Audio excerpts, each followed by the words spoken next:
Assalamualaikum warahmatullahi wabarakatuh. Perkenalkan, nama Ibu Despiana Zakia Agistiani. Kalian boleh panggil Ibu Despi. Nah, apa kabar semuanya? Semua pada sehat kan? Alhamdulillah, semoga semuanya tetap sehat dan jangan lupa mengikuti protokol kesehatan.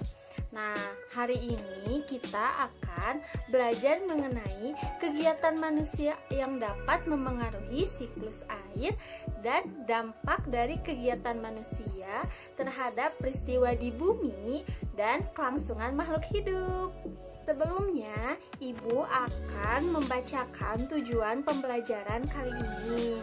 Nah, yang pertama, Ibu harap anak-anak Ibu dapat memahami mengenai kegiatan manusia apa saja yang memengaruhi siklus air dan dampak dari kegiatan manusia terhadap peristiwa di bumi serta kelangsungan hidup. Kemudian yang kedua, kalian dapat mengetahui dampak dari kegiatan manusia yang dapat memengaruhi siklus air. Kemudian yang terakhir, Ibu harap anak-anak Ibu semua bisa mencegah terjadinya perubahan siklus air dan dampaknya. Sebelumnya, Ibu mau tanya, di sini ada yang tahu nggak apa saja kegiatan manusia yang dapat memengaruhi siklus air? Nah, kegiatan manusia yang dapat menyebabkan terganggunya daur air adalah penebangan pohon di hutan secara berlebihan yang mengakibatkan hutan menjadi gundul. Nah, hutan yang gundul karena penebangan liar menyebabkan air hujan turun langsung jatuh ke tanah. Hal ini menyebabkan air tidak diserap baik oleh tanah karena langsung mengalir ke sungai dan danau. Nah, selain itu, apabila terjadi hujan terus-menerus dapat mengakibatkan longsor dan banjir. Nah, hutan yang gundul menyebabkan daur air menjadi terganggu. Hal ini disebabkan karena cadangan air yang berada di dalam tanah semakin berkurang, sehingga air yang berada di sungai dan danau menjadi lebih sedikit. Anak-anak, selain hutan gundul, ada juga kegiatan manusia yang lainnya yang juga dapat mengakibatkan terganggunya daur air atau siklus air. Di antaranya yang pertama, membiarkan lahan kosong, tidak ditanami dengan tumbuhan, seperti contohnya hutan gundul atau penebangan liar. Kemudian yang kedua, menggunakan air secara berlebihan untuk kegiatan sehari-hari, seperti contohnya menghambur-hamburkan penggunaan air. Dan yang ketiga, mengubah daerah resapan air menjadi bangunan-bangunan lain, seperti contohnya dibangun menjadi perumahan, mal, dan sebagainya. Anak-anak, menjaga siklus air itu sangat penting karena apabila siklus air berubah, akan banyak dampak yang ditimbulkan. Salah satunya tadi, longsor dan banjir. Nah, sebelum melanjutkan pembahasan, yuk mari kita simak video berikut ini.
Akan menjelaskan mengenai dampak dari kegiatan manusia terhadap peristiwa di bumi dan kelangsungan hidup.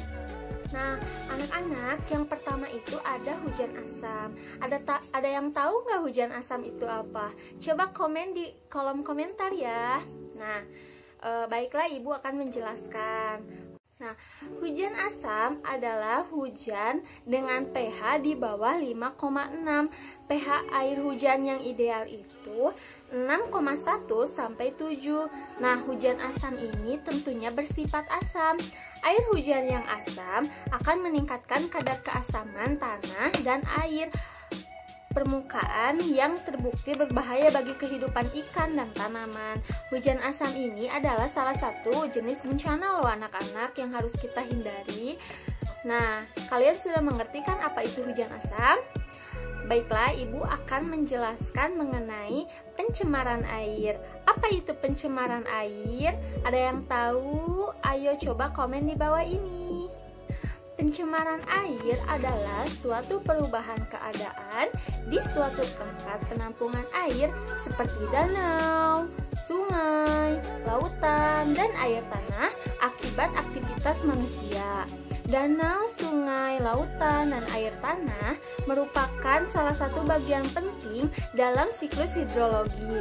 Selain mengalirkan air juga mengalirkan sedimen dan polutan. Berbagai macam fungsinya sangat membantu kehidupan manusia. Nah, kemanfaatan terbesar dari danau, sungai, lautan, dan air tanah adalah untuk irigasi pertanian, bahan baku air minum, sebagai saluran pembuangan air hujan, dan air limbah. Bahkan sebenarnya berpotensi sebagai objek wisata. Akibat dari pencemaran air adalah terjadinya banjir, erosi, kekurangan sumber air, dapat membuat sumber penyakit, tanah longsor dapat merusak ekosistem sungai. Nah, anak-anak, mungkin itu saja pembelajaran yang dapat Ibu sampaikan untuk hari ini ya. Semoga anak-anak Ibu yang pintar sudah paham ya. Nah, terima kasih anak-anak yang sudah menyimak video Ibu. Semoga bermanfaat ya. Akhir kata, Assalamualaikum warahmatullahi wabarakatuh. Jaga kesehatan ya semuanya. Dadah.